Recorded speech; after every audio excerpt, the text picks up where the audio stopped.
North right clamp, south fox, H top pass 38, top gun BXP sweat. Let's go. First punt today. And it's a big one. Wow! Salut à tous et bienvenue chez le Punter pour le début de la saison régulière. Alors c'est notre tout premier épisode pendant la saison régulière. Souvenez-vous, on avait commencé notre aventure il y a 5 ou 6 mois à l'intersaison, donc forcément le contenu était très différent. Là, la saison elle a repris, donc on a décroché la tenue, on est prêt, on a refoulé la pelouse ce week-end. Les premiers matchs officiels ont lieu.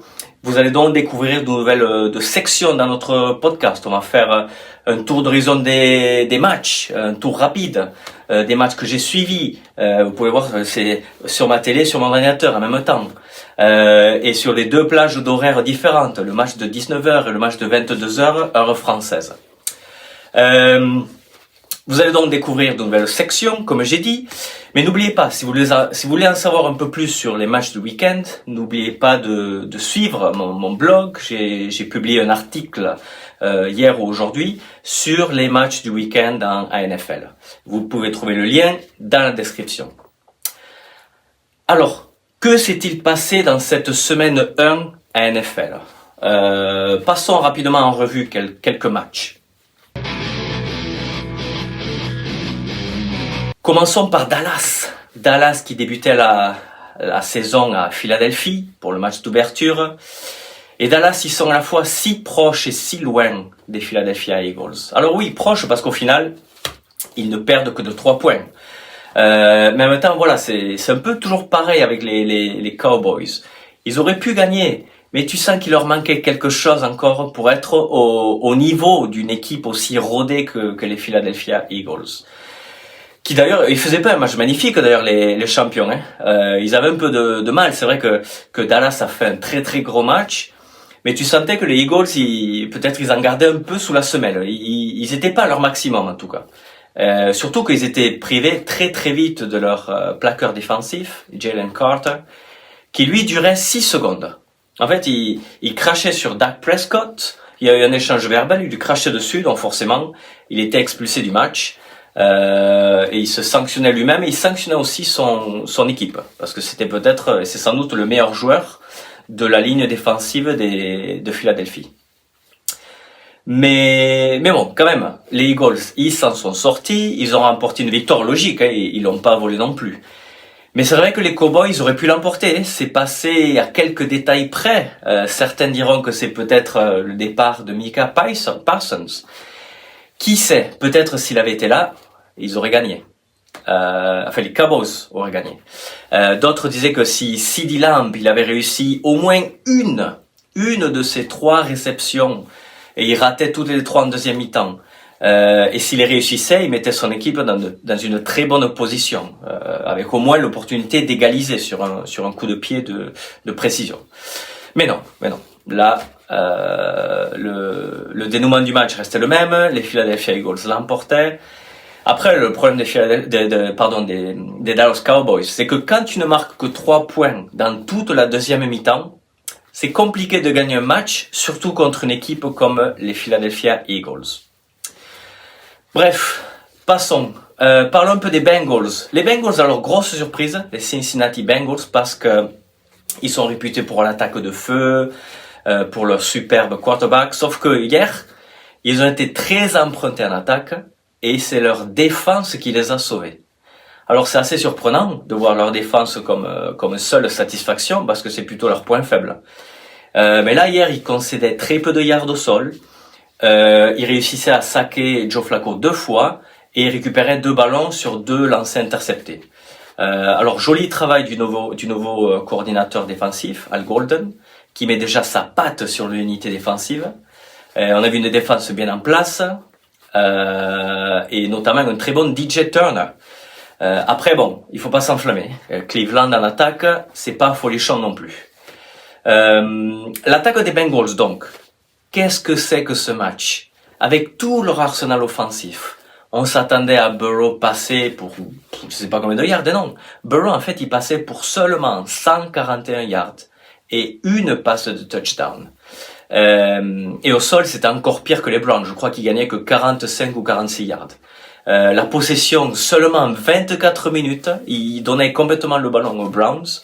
Après, bon, c'est vrai que Burrow, il est pas forcément aidé par sa ligne offensive, qui a pas été terrible. Non, en fait, ils ont fait démonter par la défense des Browns, par le front 7, par les 7 de devant, le front défensif des Browns avec Myles Garrett en tête. C'est quoi? Je crois que c'est 3 sacs, 8 plaquages subis qui amenaient une perte de yards. Bref, c'était très compliqué pour l'attaque des Cincinnati, qui ne retiendront de ce match que la victoire. Hein. Comme on dit, l'important c'est les 3 points. Bon, au football américain c'est pas pareil, il n'y a pas de points, mais bon, la victoire était importante. Passons à un autre match. Alors le match que j'ai suivi, le match que j'ai regardé en direct, c'est Washington contre New York. Et on va parler du contraste entre Jayden Daniels et Russell Wilson. Alors Jayden Daniels, lui, par contre, il continue sur sa lancée, sur la lancée de la saison passée, où il était excellent. Et Wilson, par contre, Russell Wilson, le vétéran, lui, commence très très mal son aventure chez les Giants. Le score, il semble fleuve, hein, mais pas tant que ça en fait, parce que Jayden Daniels, il a été très bon, mais la défense des Giants lui a rendu la tâche plutôt difficile. Hein. Ça n'a pas été une partie de plaisir pour Washington. Ils ont vraiment eu du mal à trouver des failles dans la défense des féroces de New York avec tous leurs pass rushers, là, les Burns, Thibodeau, Sexy Daisy, Lawrence et Abdul Carter, le nouveau. C'était compliqué. Mais en face, Russell Wilson, ça a été catastrophique. Moins de 50% de passes réussies. Et ça fait longtemps qu'il a plus ses capacités athlétiques d'il y a quelques années. Donc, avec autant d'expérience, c'est vraiment dommage. C'est vraiment un joueur sur le déclin. D'ailleurs, les Giants en général, c'était catastrophique en attaque. Et c'est vraiment dommage pour eux parce que bon, déjà, ils ont un calendrier de dingue. Donc, la saison va être très compliquée pour eux. Et après, ils ont une défense si forte, comme j'ai dit, que c'est vraiment dommage que l'attaque ne soit pas du même niveau, ou du moins de niveau un peu plus proche, quoi, que du niveau de la défense. Et d'ailleurs, en attaque, on a vu le receveur star, Malik Neighbors, hier après-midi, il a fait la tête tout le match sur le banc de touche.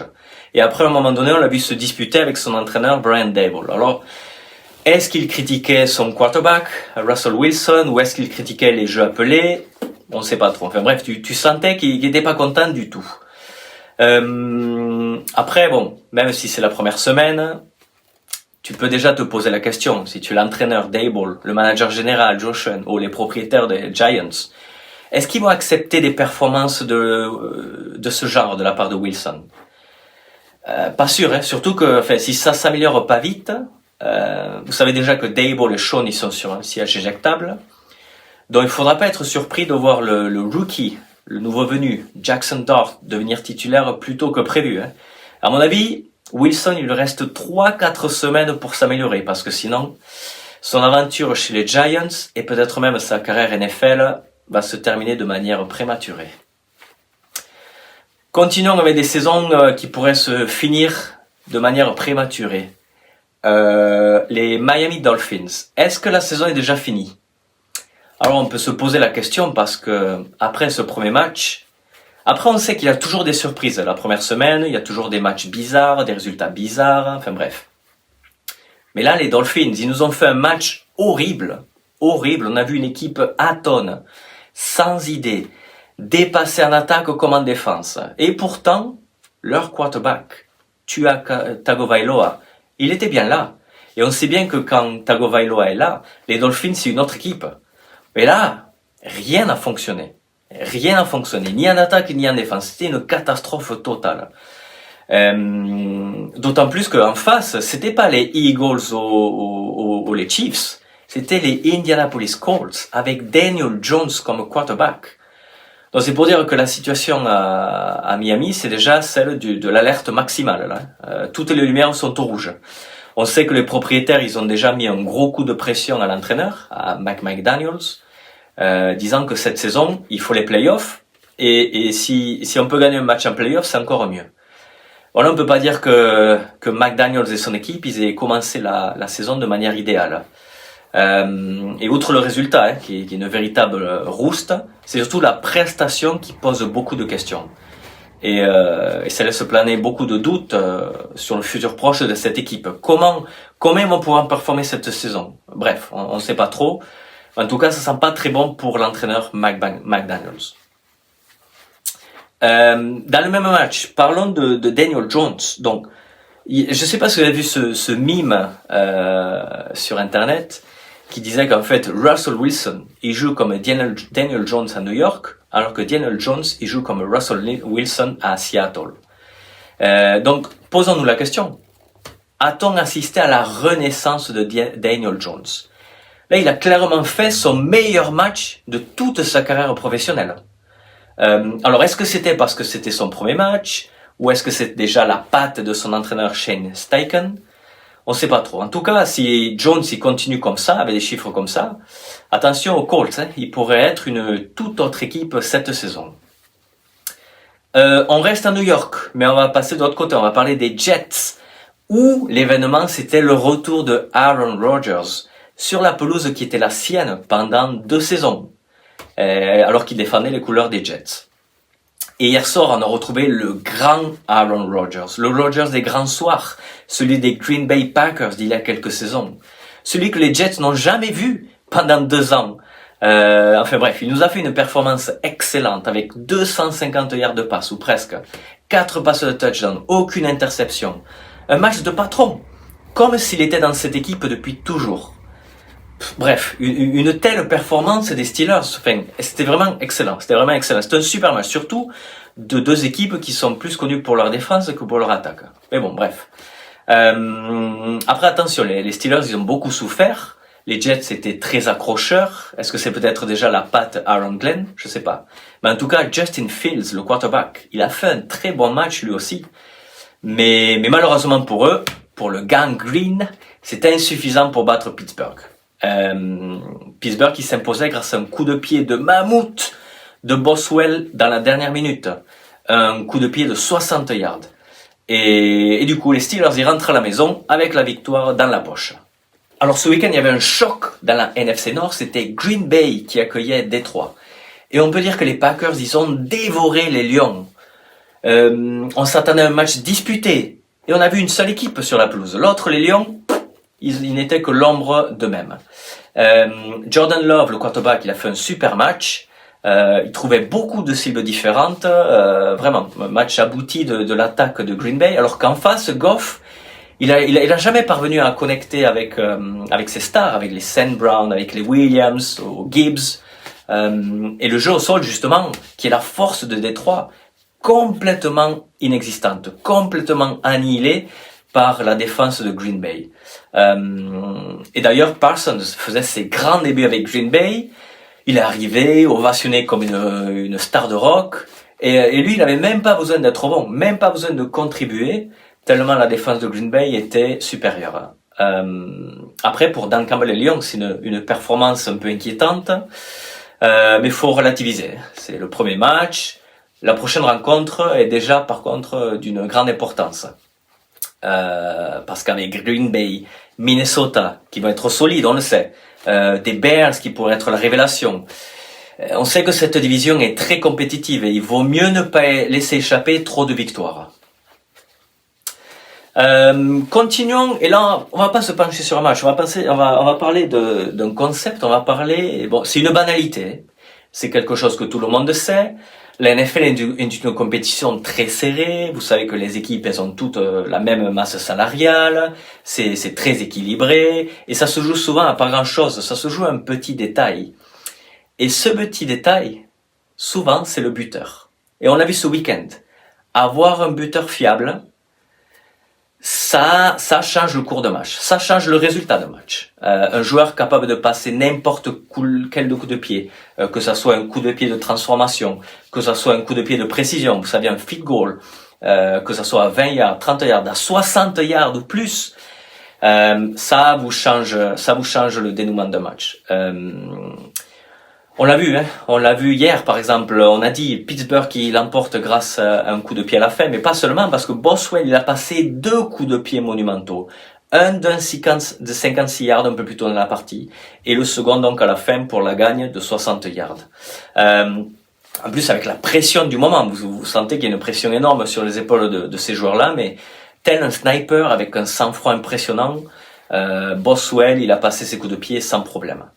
De l'autre côté, on en a vu d'autres qui ont un peu plus de mal. On a vu le buteur, le kicker, le deuxième année de San Francisco, Moody, qui continue à avoir du mal. Et c'est bizarre parce que l'année dernière déjà, il était à peine à 70% de réussite, et c'est assez surprenant de voir Shanahan continuer à lui faire confiance. Hier, il ratait son premier coup de pied. Le deuxième, il le ratait, mais c'est pas sa faute. C'est la ligne de protection qui l'a pas bien protégé, et son coup de pied a été contré. Bon, bref. À Atlanta aussi. Atlanta, il pouvait arracher la prolongation. Et on a vu le buteur, coup, incapable de réussir son coup de pied alors qu'il est à peine à 30 yards. Bref. Et que dire de Cleveland? Schmidt, qui lui, il a raté 4 points au total. Avec ces 4 points, les Browns, ils auraient gagné le match. Et hier soir, alors, le match entre Baltimore et Buffalo, un superbe match, on va en parler un peu plus tard. Après un touchdown de Derrick Henry en début de quatrième quart-temps, c'est Tyler Loop, le rookie, le buteur, le remplaçant de Justin Tucker. Il avait fait un sans faute jusque-là, et là, le coup de pied de transformation, qui a à peine une vingtaine de yards, il le rate. Et donc, du coup, c'est un point que les Ravens y perdent, et en fin de match, de l'autre côté, t'as Pratt, le buteur de Bills, qui lui passe son coup de pied d'une trentaine de yards, et c'est le coup de pied qui fait gagner les Bills. Et le résultat final est de 41-40. Donc, on voit bien que ce point de perdu, il coûte très, très, très cher.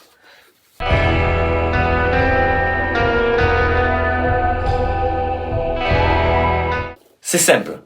C'était obligé qu'on parle de ce match. Rien que sur le papier, Buffalo Bills, Baltimore Ravens, il fallait qu'on en parle. Rien que pour alors la qualité du match déjà, c'était vraiment une partie extraordinaire. Je vais pas vous mentir, je l'ai pas vu, parce qu'en milieu de la nuit, je l'ai pas vu. Mais j'ai vu un long résumé de 40 minutes ce matin, et c'est vrai que waouh, quel match. Il y avait des attentes énormes autour de ce match, une expectation énorme entre deux équipes qui sont favoris de la conférence américaine pour aller jusqu'en finale, voire jusqu'au Super Bowl. Et après, c'était aussi la revanche de la demi-finale de conférence de l'année dernière, où Baltimore y perdait en toute fin de match sur une conversion à 2 points ratée après un ballon relâché par son tight end Andrew. Bref, il y avait beaucoup. L'affrontement entre deux des meilleurs quarterbacks, les deux derniers MVP, Lamar Jackson contre Josh Allen, deux équipes excellentes en attaque qui à chaque fois mettent beaucoup de points. Bref, un match attendu et un match qui n'a vraiment pas déçu. Si on regarde le score 41-40, tu sens que les défenses, elles ont pas forcément brillé. Mais après, quand tu connais les qualités de l'attaque, bon, c'est pas surprenant. Mais c'est surtout le déroulement, le dénouement du match qui vont marquer les esprits. Baltimore qui était qui a été supérieur pendant pratiquement 45 minutes du match, du temps fictif. Ils ont été devant, ils menaient à 2 reprises par plus de 14 points et après par plus de 15 points. À 4 minutes de la fin, il y a 15 points d'avance, 40-25. On pensait que Baltimore s'y dirigeait vers une victoire tranquille. Et non. Tout commençait avec une superbe réception de Coleman, un peu de manière acrobatique, alors que le ballon était effleuré par un coéquipier. Ils réussissent à rattraper le ballon, et donc les Bills ils revenaient avec ce touchdown à 8 points. Sur la possession suivante, les Ravens ont le ballon, et Derrick Henry perd le ballon sur un fumble, chose qui ne lui arrive jamais. Ça ne lui arrive jamais. Et là, il perd le ballon à 30 yards de son en-but. Ça donne une nouvelle opportunité à Buffalo qui la rate pas et reviennent à 2 petits points, 40-38. Et encore, il y a 2 points. Les Bills, ils vont tenter d'égaliser sur la conversion à 2 points, mais ils la ratent. Bref. On pense que, Baltimore va essayer de gratter le ballon au sol, va continuer à avancer, mais non, ils arrivent pas. Et là, Buffalo, ils ont une dernière opportunité. Et eux, par contre, ils vont pas les laisser passer. Ils vont réussir à s'approcher suffisamment de l'embut de Baltimore pour le coup de pied de la gagne donc de Prater, 32 yards je crois. Lui il se fait pas prier, il donne la victoire aux siens, On peut dire que c'est une victoire miraculeuse, mais c'est pas forcément immérité quand on regarde le dénouement, le déroulement du match.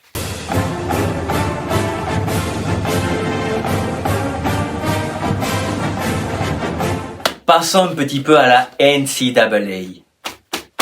Vous voyez ce maillot? C'est celui des South Florida Bulls, l'université de USF.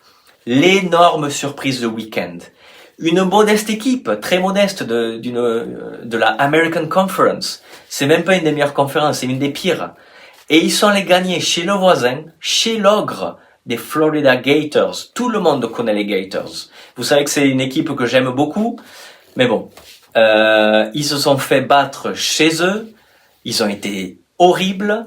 USF, qui avait déjà battu Boise State, ils les avaient écrasés la semaine dernière. Ils confirment une nouvelle fois. Là, pour l'entraîneur Billy Napier, l'entraîneur des Gators, ça sent vraiment le roussi. Là, à mon avis, ça sent pas très bon pour lui. Dans l'autre gros match, dans l'affiche du week-end, c'était Oklahoma qui a fait tomber Michigan. Oklahoma était tout simplement meilleur, il semblait plus expérimenté, mieux rodé que les Wolverines. Le quarterback Mathieu, bien que c'est sa première saison chez les Sooners, il a donné une leçon d'expérience au premier année Underwood, qui est très très talentueux, mais par contre il est encore très inexpérimenté.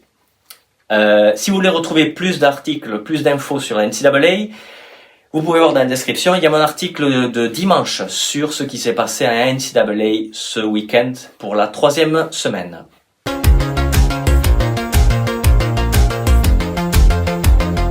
Vous vous souvenez sans doute sur Canal+, de la section La Palette à Doudous, le samedi soir après les matchs de championnat de football, notre football. Mais là, c'est la palette du punter. Alors merci à mes deux amis de plus de 20 ans, Michael et Damien, pour cette suggestion. Donc du coup, on a mis le casque d'entraîneur, on a la fiche des jeux, c'est parti. Alors on va se pencher sur deux courses des Ravens, deux courses en fait, deux actions au sol, et on va essayer de décortiquer en fait le schéma et la stratégie des Ravens sur ces deux courses. Alors une première vidéo, on va la regarder. Voilà, Lamar qui passe à Derrick Henry qui se fait un chemin, et il va pas aller jusqu'au touchdown, mais pas loin du tout. Alors, comment cette action a pu être aussi, bon, même si ça finit pas sur un touchdown, c'est une action qui est clairement positive, et on voit Derrick Henry qui gagne beaucoup de yards. Après, est-ce que c'est seulement le fruit de son talent? Non, pas seulement. C'est toute une stratégie. Quand on parle de jeu au sol, c'est également une grosse fonction de la ligne offensive. Alors, on voit très bien déjà la formation. C'est une formation en 12, d'accord? Vous voyez déjà sur, voilà, en premier plan, on voit Derrick Henry, juste devant, on voit Lamar Jackson, et devant Lamar Jackson, en fait, il y a une grande ligne là avec 7 joueurs. Il y a un joueur juste devant Lamar Jackson qu'on ne voit pas très bien, c'est le centre. C'est lui qui va faire le snap, c'est lui qui va passer le ballon, en fait, à Lamar Jackson. Ensuite, sur les côtés, on voit les deux gardes. À droite, sur les côtés des deux gardes, on a les deux tackles, les plaqueurs offensifs, le 70-79. Et à côté, sur les deux ailes, qui c'est ces deux joueurs? Ils font pas partie de la ligne offensive, mais ils sont quand même sur la ligne de scrimmage. En fait, ce sont les deux tight ends. Et vous savez très bien que les tight ends, leur fonction, c'est pas seulement comme Travis Kelce de rattraper des ballons, c'est aussi de pouvoir bloquer pour le jeu au sol. Et là, on va voir comment les tight ends, en fait, ils vont faire ce boulot de bloqueur. Si on lance la vidéo, Lamar qui transmet et Derrick Henry qui se ferait un passage entre d'abord entre ses coéquipiers et ensuite à travers la défense des Bills. Alors, que fait la ligne offensive déjà? Regardez la ligne offensive, le mouvement qu'elle va faire. Vous voyez? Ils partent tous sur la droite. Ils font tous ce même mouvement. Et en fait, ce mouvement, on appelle ça, c'est le zone scheme. Le schéma de zone. Ça veut dire qu'en fait, tous les joueurs de la ligne offensive ou de la ligne de scrimmage, ils vont pousser dans la même direction, tel un mur, pour déjà protéger le coureur et puis ensuite essayer de créer un espace. Et on va voir l'espace qui va se créer là, hop, entre le centre et le garde en fait. En fait, il se crée un espace entre le centre et le garde, et on appelle ça, c'est le A-gap, l'espace A. D'accord? Si c'est entre le garde et le plaqueur, on appelle ça espace B, et si c'est entre le plaqueur et le tight end, on appelle ça espace C. Derrick Henry, là avec sa puissance, lui, il peut tenter le A-gap ou B-gap, surtout que là, on peut dire que sa ligne offensive intérieure a fait un gros travail, un excellent travail. Vous voyez, ils poussent tous bien dans la même direction, et puis ils arrivent à bloquer les défenseurs adverses, et après, Henry fait le reste du boulot avec sa vitesse et sa puissance. Passons à une autre vidéo, toujours un peu pareil, toujours avec Derrick Henry, mais cette fois-ci, vous allez voir, c'est un peu différent. Surtout, on va dire, le schéma de l'attaque. Le schéma de l'attaque est un peu différent. Donc voilà, Derrick Henry, cette fois-ci, ça part, c'est pour un touchdown. Voilà, super. Mais si on regarde on va dire le schéma offensif, comment sont positionnés les joueurs, c'est assez différent. Alors, on va mettre pause là. Donc, on voit, au premier plan, Derrick Henry. Devant lui, un numéro 84. On va parler dans une seconde. Un peu devant, on a un numéro 8, c'est Lamar Jackson. Et après, on voit 5 joueurs qui sont ensemble et le tight end de 89 qui est un peu plus sur la droite. D'accord? Je ne sais pas si vous le voyez. Donc, on a les 5 joueurs de ligne offensive. Tout va très bien. Le numéro 89, qui est un tight end, lui, il va bloquer. Lui aussi, là, on le voit quand il est sur la ligne de scrimmage. En général, c'est qu'il va bloquer. Le numéro 84, juste devant Derrick Henry, lui aussi, c'est un tight end. Et pourquoi il n'est pas sur la ligne de scrimmage? Ben là, c'est-à-dire que vous allez voir, il est juste devant Derrick Henry et il va avoir une fonction particulière et très importante dans la réussite de cette course. Regardez. Au 84, regardez-le bien, il est juste devant Derrick Henry. On voit Lamar qui passe à Derrick et stop. Vous avez vu ce qu'il fait le 84? En fait, il a vu le linebacker qui vient pour plaquer Derrick Henry et bam, il va le repousser. Donc déjà, bon, il réussit à le repousser, c'est-à-dire qu'il empêche au linebacker d'atteindre Derrick Henry, et surtout, il crée une voie, il crée un espace pour Derrick Henry qui après, une fois de plus, il utilise son talent pour se faufiler.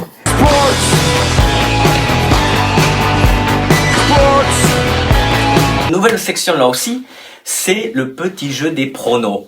Alors on va choisir 5 matchs et on va se prendre au petit jeu des prédictions, des pronostics. Alors voilà mes 5 matchs, vous les voyez à l'écran. On va parler de Green Bay Commanders, on va parler des Lions contre les Bears, Miami New England, Pittsburgh Seattle, Kansas City Philadelphie, et voilà, ce sont mes 5 matchs. Alors Green Bay contre les Commanders, je vois Green Bay gagner, donnez-moi Green Bay, ils vont continuer sur leur lancée après un superbe match contre les Lions, et malgré Jayden Daniels, Parsons petit à petit va rentrer encore plus dans la rotation des défenseurs. La défense va complètement étouffer les Samuel, les Daniels, les Crosby Merritt, qui vous voulez. Victoire de Green Bay. Lions Bears, là les Lions il faut qu'ils se reprennent. Donc donnez-moi Détroit. Détroit pour la gagne. Ils vont manger les Bears. Pour le retour d'ailleurs de Ben Johnson dans ce qui fut sa maison. Mais là Dan Campbell il va lui faire la leçon. Miami New England, je vois les Dolphins gagner. Alors ça va être difficile, mais je pense que là il va y avoir un sursaut d'orgueil. Ils vont devoir se réveiller après leur horrible premier match, donc je vois les Dolphins l'emporter. Pittsburgh-Seattle, je pense que Rodgers va découper la défense des Seahawks, pourtant défense solide, mais je vois Pittsburgh l'emporter. Kansas City-Philadelphie, c'est très serré celui-là, c'est très serré, mais je vois les Chiefs très revanchards, je les vois battre de peu les Eagles, je vois Mahomes, et pourtant Mahomes il va être en difficulté, il va être sans Rice, sans Worthy, sans vraiment de receveur, mais il va s'en sortir parce que c'est Pat Mahomes, c'est le GOAT, et je le vois trouver la solution pour son équipe.